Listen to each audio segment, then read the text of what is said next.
बिस्मिल्लाहिर्रहमानिर्रहीम। अस्सलाम वालेकुम dear students, welcome to unique knowledge. इस लेक्चर में आपको इंट्रोडक्शन टू बायोलॉजी के बारे में बताया जाएगा कि बायोलॉजी क्या होती है और हम इसमें क्या क्या पढ़ते हैं। ठीक है, और इंशाल्लाह आई होप कि आपके जो कंसेप्ट्स होंगे वो बहुत अच्छे से क्लियर होंगे। सही है, तो इंट्रोडक्शन टू बायोलॉजी।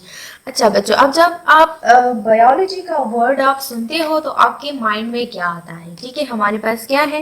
बायोलॉजी है। अब ये जो बायोलॉजी का वर्ड है ना, ठीक है, ये हमारे पास एक लैंग्वेज से निकला है जिसको हमारे पास कहते हैं ग्रीक। तो इस लैंग्वेज में से हमें हमारे पास निकला है और ये टू वर्ड से निकला है। एक है हमारे पास बायो, जिसका मतलब है लाइफ या फिर लिविंग, यानी जिंदगी या फिर कोई जिंदा चीज। और लॉजी, दूसरा वर्ड हमारे पास है लॉजी। लॉजी का मतलब है स्टडी, यानी मुतालिया करना, यानी पढ़ना। ठीक है, तो ये हमारे पास एक ऐसी ब्रांच है, साइंस की एक ब्रांच है, ठीक है, जिसमें हम क्या करते हैं? जिंदगी, लाइफ यानी या फिर लिविंग ऑर्गेनिजम्स के बारे में पढ़ते हैं। बच्चों, आप अपनी आउट पर देखते हो ना, आपको बहुत सारी थिंग्स नजर आती है, आप बहुत सारी चीजों को देखते हो ना, ठीक है, थिंग्स। फिर उस थिंग्स में आपको जो है कुछ चीजें आप देखते हो कि वो हमारे पास नॉन लिविंग होती है, यानी गैर जानदार होती है, जानदार नहीं होती। तो उसमें आप क्या क्या देखते हो? ठीक है, आप देखते हो इसमें जो है माउंटेन्स होते हैं, पहाड़, ठीक है, वो हमारे पास नॉन लिविंग होते हैं। ठीक है बच्चों, आप देखते हो उसमें, ठीक है, हमारे पास जो है आपके हाउसेस जितने हैं, ठीक है, हमारी जो अर्थ है, ठीक है, यानी हमारी जो सॉइल है या लैंड है, ठीक है, आप देखते हो जी कार्स वगैरह, ठीक है, तो ये सारी नॉन लिविंग थिंग्स है। मोबाइल, लैपटॉप, ठीक है, तो ये क्या है? नॉन लिविंग है, ये जिंदा नहीं है। ठीक है, और फिर आप दूसरी तरफ जो है लिविंग चीजों को भी देखते हो, वो चीजें जो कि हमारे पास जानदार है। उसमें आप क्या क्या देखते हो? आप उसमें देखते हो, ठीक है, हमारे पास प्लांट्स आ जाते हैं, ठीक है, जितने भी पौधे हैं, ठीक है, आप अपने इर्द गिर्द पेड़ पौधों को देखते हो ना, ठीक है, आप एनिमल्स को देखते हो, ठीक है, सही है, और बच्चों को तो एनिमल्स बहुत पसंद होते हैं, ठीक है, तो एनिमल्स को आप देखते हो बिल्ली होती है, कैट्स होते हैं, डॉग्स होते हैं, ठीक है, और भी बहुत सारे एनिमल्स होते हैं। ठीक है, इस तरह से फिर हमारे पास जो है माइक्रो ऑर्गेनिजम्स आ जाते हैं, ठीक है, माइक्रो ऑर्गेनिजम्स वो होते हैं जिसको हम आम आंख से नहीं देख सकते, ठीक है, जिसको हम क्या कहते हैं? माइक्रोस्कोप के जरिए से देखते हैं, ठीक है, तो इसमें हमारे पास जो बैक्टीरिया वगैरह आ जाती है और वायरसेस आ जाती है, ठीक है, सही है। तो ये हमारे पास क्या है? लिविंग ऑर्गेनिजम्स है, ठीक है, वगैरह वगैरह। इसमें बहुत सारे और भी जो है हमारे पास प्रोटेस्ट्स भी है, ठीक है, लेकिन मैं इसको बताना नहीं चाहती। ओके, सही है, अब ना काफी है। सही है, अब हमारे पास क्या है? आप लिविंग थिंग्स को देखते हो, नॉन लिविंग थिंग्स को देखते हो, ठीक है, तो जो लिविंग थिंग्स होती है ना, ठीक है, वो हमारे पास जो है, अब ये जो लिविंग थिंग्स है ना, ठीक है, तो इस इन सब को हम क्या करते हैं? एक सब्जेक्ट के अंदर हमने क्या किया? उनको जमा किया, ठीक है, और उनको हम एक सब्जेक्ट के अंदर क्या करते हैं? स्टडी करते हैं, जिनको क्या कहा जाता है? बायोलॉजी कहा जाता है।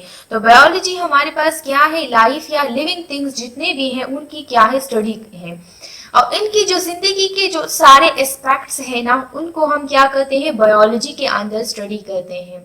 सही है बच्चों, बायोलॉजी में हम क्या करते हैं? हमारे पास जो लिविंग ऑर्गेनिजम्स होते हैं ना, उनकी जो है हमारे पास ज़िंदगी के हर एक एस्पेक्ट के बारे में हम क्या करते हैं? तकरीबन हर एस्पेक्ट के बारे में हम पढ़ते हैं।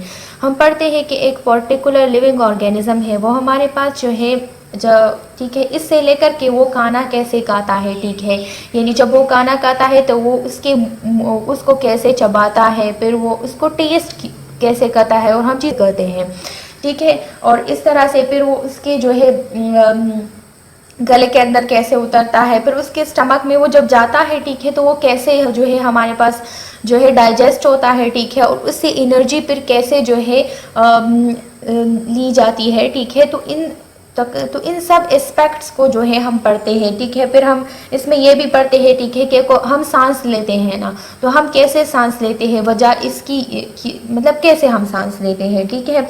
और फिर हमारे पास क्या होता है, एक छोटा सा बच्चा होता है ना, ठीक है, तो आप देखते हो, ठीक है, कि वो हमारे पास क्या होता है, पहले फिर हमारे पास जो है उससे एक बड़ा जो है जवान हो जाता है, फिर बूढ़ा हो जाता है। तो हम बायोलॉजी में ये भी पढ़ते हैं, ठीक है, कि हमारे पास जो है एक बच्चा जो है वो कैसे बढ़ता है, ठीक है, और क्यों बढ़ता है, ठीक है, और फिर हम बूढ़े हो जाते हैं। तो इस वजह की भी ये भी हम पढ़ते हैं कि हम बूढ़े क्यों होते हैं और इसकी वजह क्या होती है, ठीक है।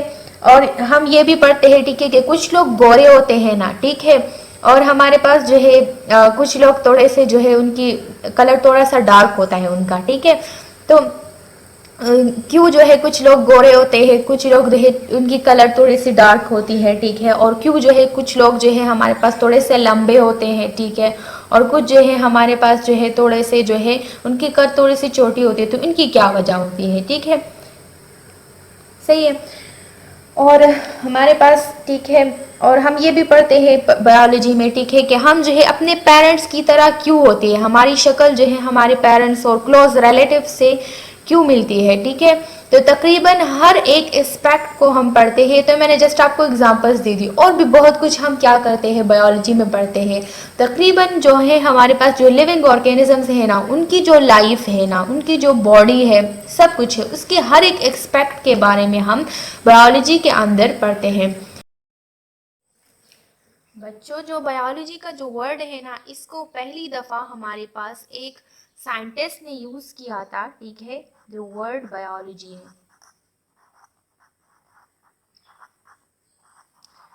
उस साइंटिस्ट का नाम है हमारे पास कार्ल लीनियस, ठीक है।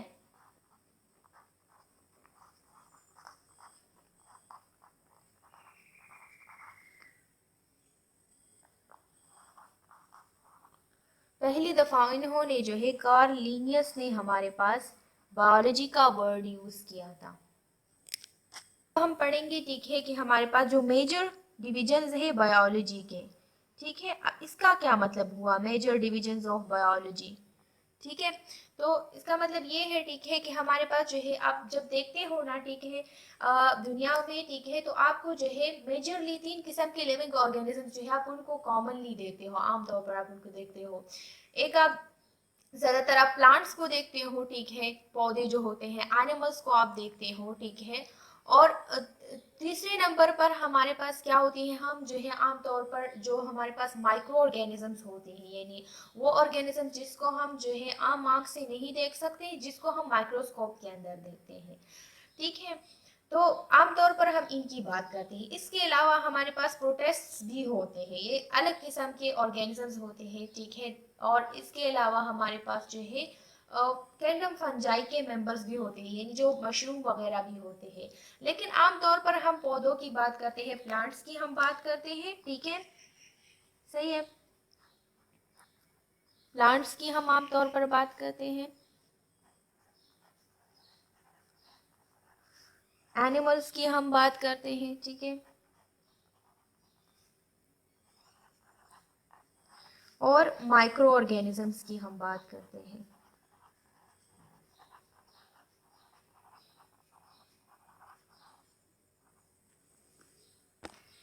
तो इस तरह से बच्चों, बायोलॉजी की भी हमारे पास मोटा मोटा तौर पर जो है उसको भी 3 हिस्सों में तकसीम किया गया है, यानी मेजर जो है डिविजन्स, ठीक है। बायोलॉजी के जो है वो हमारे पास क्या है, 3 है, मोटा मोटा इसको 3 हिस्सों में तकसीम किया गया है। एक वो जिसमें हम प्लांट्स पढ़ते हैं, दूसरा वो जिसमें हम एनिमल्स पढ़ते हैं, और तीसरा वो जिसमें हम माइक्रो ऑर्गेनिजम्स को पढ़ते हैं। तो वो जो है ब्रांच, ठीक है, वो जो है डिवीजन जिसमें हम प्लांट्स के बारे में पढ़ते हैं, तो उसको क्या कहते हैं, उसको बॉटनी कहते हैं, ठीक है, प्लांट्स की स्टडी जिसमें हम करते हैं। और वो जिसमें हम एनिमल्स के बारे में पढ़ते हैं, ठीक है, तो उसको जो है जूलॉजी कहते हैं, ठीक है।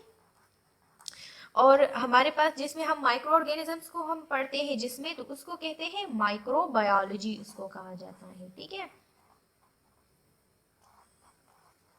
तो क्या है हमारे पास बायोलॉजी को फर्दर जो है, ठीक है, हमारे पास इसके 3 मेजर डिविजन है, इसको फर्दर जो है 3 हिस्सों में तकसीम किया गया है। एक है बॉटनी, दूसरी है हमारे पास जूलॉजी, तीसरी नंबर पर है हमारे पास माइक्रोबायोलॉजी। तो ये था हमारे पास इंट्रोडक्शन टू बायोलॉजी के बारे में। आई होप आपको समझ आ गया होगा। Thank you.